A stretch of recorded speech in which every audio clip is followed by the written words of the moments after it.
Jesus is coming back. Okay. All right, good afternoon, everybody. If y'all heard singing, it was our wonderful pastor here it's singing. me. I got that Jesus is coming back stuck. I had it for about a month stuck in my head. I don't even know who sings it, but it's a cool song on that. So, hey, today we're going to be back in John chapter 15. We got through talking about love, verse 12 and verse 17 yesterday. This is my command, love each other. And Jesus shifts gears here a little bit in verse 18. He's talking to his disciples. Again, this red letter, this is Jesus talking. He said, if the world hates you, remember that it hated me first. And Christians have a hard problem with that today. We think the world ought to just roll over and welcome us with open arms and just greet us and love what we do, and they're not going to. He said, if it hates you, remember, it hated me first. The world, the time that his own people, he went to his own, the Jewish people, and they esteemed him not. They despised him. They crucified him. The Romans wanted to let him go.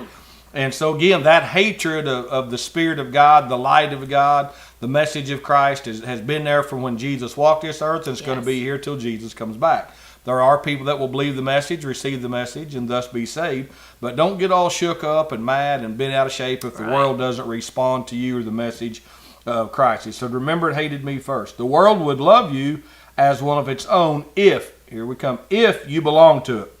But you are no longer part of this world. I chose you to come out of the world, and so it hates you. And he said, remember, he said, I told you that. He said, and the slave is not greater than the master, and they persecuted me. Naturally, they'll persecute you. If they had listened to me, they would listen to you. They will do, notice this, they will do all of this to you because of me. Not because of who you are, but because of who Jesus is. For they have rejected the one who sent me. They would not be guilty if they had not come and I had not come and spoken to them, but now they have no excuse for their sin. And anyone who hates me also hates the Father.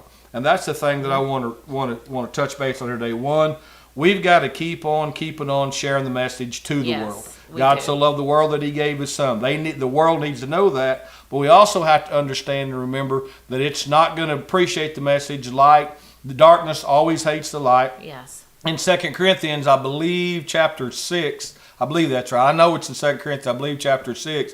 He tells us, talk about light and darkness, and Christ and the devil would have that in common, and come out from it, touch not the unclean thing, then I'll be God and you'll be my people. Because he's not saying to stay out of the world. He's saying don't be like the world. Don't do the things that the world does. We have to be in the world. Exactly. And when we stand against that, and we do it out of love, not hatred or envy or jealousy or want to make people look bad or look down on them, but we do it so their lives can be changed. They can have the peace of God that surpasses all comprehension. And then the love of Christ in them will guard their hearts and their minds as they trust in Jesus. That's the message we need to take to the world. Unfortunately, not all churches, but many churches, many Christians. We've got some in our church here.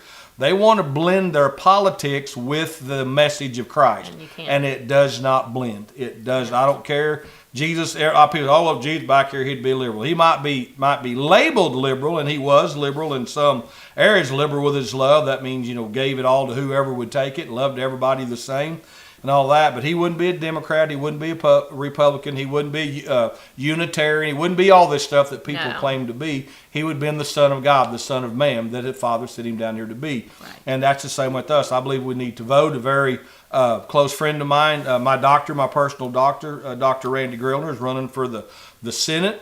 And that you may have seen in this area, there's a lot of signs up in this area. So, and he's a good Christian man and all that. And so, if that was his call, he felt led. That's what the Lord wanted him to do. So more power to him. I pray for him. But and if he gets elected, he don't get elected. Whoever, I believe. Mark Wayne Mullen's leading the polls right now, I believe, in our Senate race in Oklahoma. And if Mark Wayne Mullen is our next senator, guess what I'm going to pray for? Mark Wayne Mullen as our senator. If I believe it's T.W. Shannon, I believe is the next guy up. If T.W. Shannon is our senator, I'm going to pray for T.W. Shannon. If Randy Grillner, even though he is a close personal friend of mine and my personal doctor and my family doctor, I'm going to pray for Dr. Grillner, whoever is in there. And if a Democrat gets however it works out, later on down the line, we have a Democrat in there, whatever. I'm going to do what the Word says because that's what God told me to do. The world tells me if I didn't vote for them, I've got to hate them, I've got to belittle them, I've got to down them, and all this stuff like that. If I don't agree with what they're saying, I can't like them. I can't like them. I'm going to hate them and poke fun at them. So remember that. The world is going to hate us, whether it's the Democrat world, Republican world, conservative, liberal world, it's going to hate us. But remember, we are no longer part of the world. God chose us. He called us out of the world. So remember, he said, if it hates you, remember, it hated me first. So Kelly, what's some things that helps you remember when you deal with problems in the world every day? A lot of the problems here in the church you see we deal with every day. Mm-hmm. What's something that helps you to remember that it hated Jesus first and thus not to take the hatred that the world throws back at us personally? Sometimes it's hard. Sometimes that's really hard. It's hard to take things, not to take things personally because you feel like you're being attacked. But then when I go back and I reread that whole passage where Jesus was scourged, he was beat, and then I think he did that for me. They're going to do that to me too. It's okay. I can take it because I have God on my side, and I'm going to be able to walk through this, and I'm going to be able to make it through this. And I don't have to be like the world. I don't have to. I am not of the world, but I still need to be in the world. I still need to let my light shine. So many times I see Christians get up on this higher level. They think they're on this higher level than everybody else, and they forget what Jesus came to do. He came to serve. So we still need to serve. And in serving, sometimes we're going to get belittled, and it's okay because he called us to do that. And that's what we need to do. We don't need to be haughty in what we are. I'm a Christian. I'm better than you. I have this. I have that. Whatever. No, we don't need to do that. We need to let our light shine, especially right now in this darkness. Man, we have had so many bad things happen.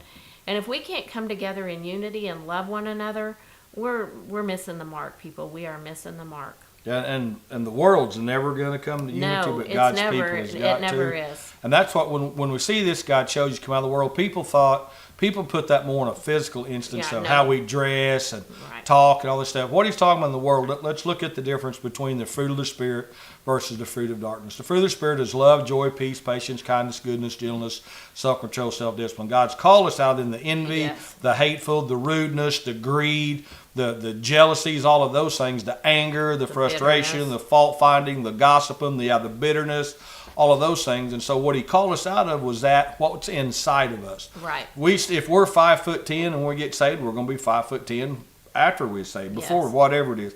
Whatever we dress, and the church has put too much emphasis on a look and not enough on how we act and speak.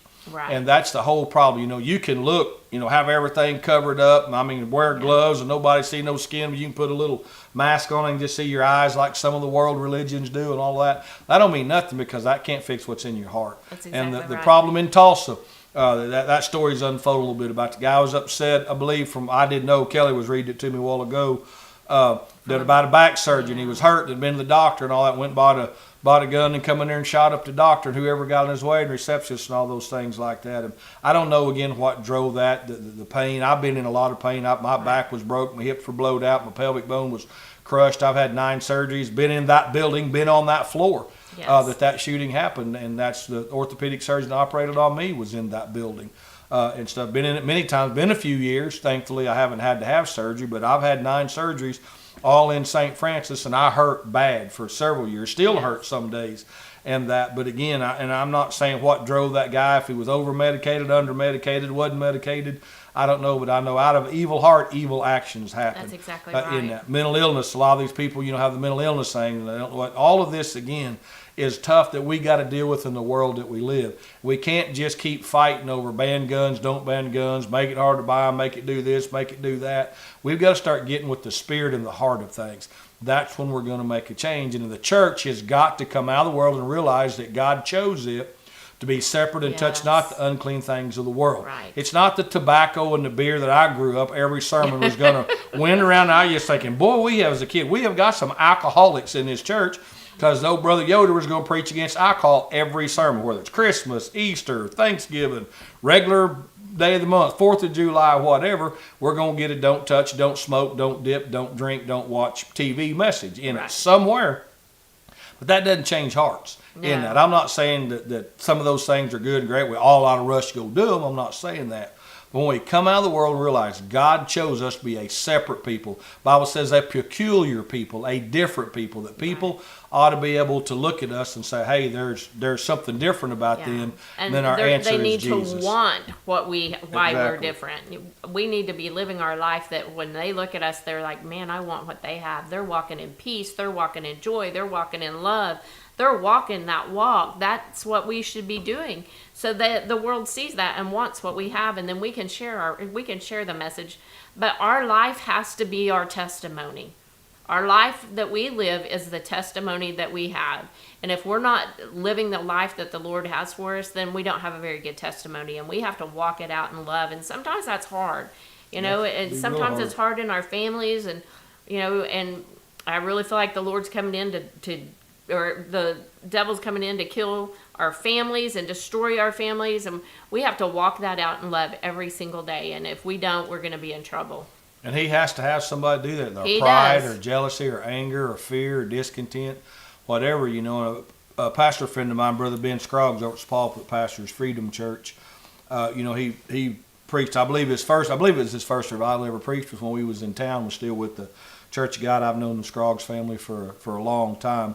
We all got kicked out of the Church of God together pretty much. I guess that's our claim to fame, buddying up. But they kicked us out. We didn't leave. They did it. But anyhow, that's another story. But Ben said, are you living enough like a Christian? If you was arrested and taken to court, would there be enough evidence to convict you on just your lifestyle? Not that you carried a Bible, got follow me to Sunday school bumper sticker on your car, your truck, but how you lived your life in that. I think about that a lot, about how I live and I'm not perfect. I do things wrong. I can spin up and get frustrated, angry, and say things I got to go back and say, hey, I'm sorry, I shouldn't have said that. I'm getting better at it. I've worked real hard at it, and still, we're a work in progress. But the whole key to this is, he said, if the world hates you, remember it hated me. Because when we're Christ-like, Paul told Timothy, anyone that desires to live a godly life in Christ Jesus, not a godly life according to the law, according to rules, but in Christ Jesus, will be persecuted. So hang in there, don't give up, and don't quit. I think the church fails a lot of times because when people get saved, they're like, oh, your life's just going to be great now. Oh, yeah, it's going to be a gravy train. No, it's not, because the enemy's going to try to come back and get you back. He wants you back. He doesn't want you in your church. He doesn't want you being a light. He doesn't want your life to change. So know that when you do get saved, you are going to go through some trials and tribulations. But that's when you stand fast in what the Lord has done for you and how He has saved you, and walk that walk. And you will see a victory, I promise. And then know greater is He that's in you. You don't have to be scared of the devil or fear him. It's just know the attacks are coming, and that's why we put on the full armor of God. Yep. If you've been in our men's group meetings, we've been talking about that since we started that, and we're going to continue on. I couldn't tell you, it may be the rest of this year in that. There's a lot to cover in that when you break it down piece by piece, that armor. But we've got to stand firm and know that when the enemy comes, greater is He that's in us and He that's in the world. Right. Like I told him, I didn't preach this last Sunday, the bishop did, but the Sunday before that, problems come up, just say good. You don't say good. I got that from a Jocko Willett. You got a problem, say good. Yep. I'll figure it out. I'll get the strength. I'll learn something new through this trial. I'll see the power and the strength that I have to overcome in Jesus' name and all that. And that's when we look at that, when we consider, Peter says, when you see trials and tribulations coming, consider it pure joy. And that's hard doing it. We're like, oh, crap, here it goes again. Good grief. Is it ever going to end? I was in a deal this morning that wasn't very fun to have to deal with, and got frustrated and stuff, because if you deal with the state and some of the things and Department of Human Services, they can frustrate you, I promise you. But God's going to win that victory through that. It's going to turn around for this family. And I know that God's got it. And again, it's just another attack, just another battle in the big grand scheme of the war of good versus evil, light versus dark. So hang in there. Yes. Don't get shook up. Don't get down on yourself. If you get knocked down, just get up. I don't care if you've been knocked down 20 times, make sure you get up 21.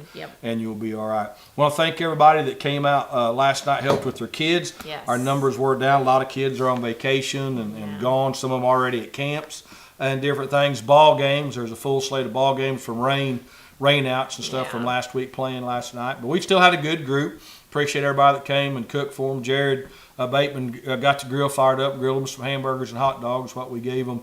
Last I had some ice cream, made them Sundays, I believe, and some stuff. So I had a good time and stuff. So appreciate everybody that helped. Had a good group again of safety team, sport team personnel, our cooks, the people that took out the trash, all that. So we appreciate you guys. Yes, thank you so much. In that.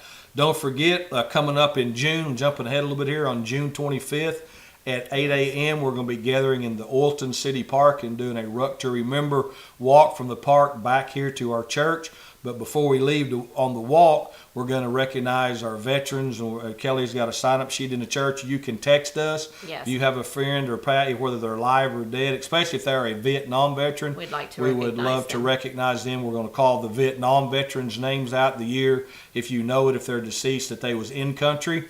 and what branch of the service that they served. If you know where they were stationed around or whatever, then we'll make that known too. If they're deceased, that's fine. We'll still read their name off. And then we're going to do a little flag ceremony thing, and we're going to leave from the park and walk here to the church. It is I've checked it twice now, and both times it's come up 3 miles from the park to our driveway right off the highway. Right. If you only want to walk part of the way, we're going to have side-by-sides and stuff coming, and a trailer and stuff you can get on and ride the rest of the way, Right. or get on side-by-side and ride. We've got several guys volunteering to bring their side-by-side, and we'll come up here from the park to the church. So if you want to come be part of that, that is June 25th, which is a Saturday morning at 8 a.m. Then that night, we'll come back here. We're going to feed them breakfast. It'll be a simple. It ain't going to be a big buff, pancake house breakfast, but we'll probably have scrambled eggs and biscuits and gravy and some stuff like that. And then we'll break after that, go home, come back, get set up for the Freedom Celebration that night. That kicks off at 7. Bounce houses, games, what else we got? Feed them. We'll have hot dogs. We'll have hot dogs and Are we doing snow cones again this year? I don't know if we're not. Okay. I don't know about the snow cones because so when that ends up being traumatic that- to a lot of people. Yeah, that's a chore to work to do. It is. That. It's hard. We'll It's see. rough. We'll have something for you to eat We and snack will. on. Free water Yes. station setting out across Yes. property. We are doing it here Yes, we are, at on our Crossroads Community location. Church on our grounds. We did it last year here, and we'll do it here this year. And going forward, And as going long as forward, we have yeah, it. that's the plan that we're going to have them here. So come out. That's June 25th. Mark Yes. that down in your calendars. Ruck to Remember starts at 8 a.m. at the Wilton City Park, and then we'll be rucking out here, walking as civilians know it, walking out here to the church. Again, it's 3 miles. You don't have to walk the whole way. We'll have people who'll pick you up and bring you on and come, and we're going to Yes. celebrate our veterans. Feed them breakfast, and all those that walk and want to come, we'll have a breakfast and then break and come back that night. Yes. So God bless you. Thank you for tuning in. Look forward to seeing you Sunday. Looking forward to being back in the pulp again. Thank Brother Mark Jackson for doing an outstanding job as he always does, filling in for me and the wife and my daughter and her boyfriend. Made a little quick trip over to Arkansas for a few days, and looking forward to being back in service with you guys this Sunday. So if you need us, holler at us, 918-399-5956. Our mailing address is P.O. Box 57 out of Oilton 74052. You can use our physical address, which is the Jennings address, and it'll get to us, but that's just a little more secure location because our Jennings mailbox is right on the highway. So God bless you. Remember, it's faith over fear, Christ over crisis, and you can remain calm in the chaos. God bless you. Have a great, great Thursday.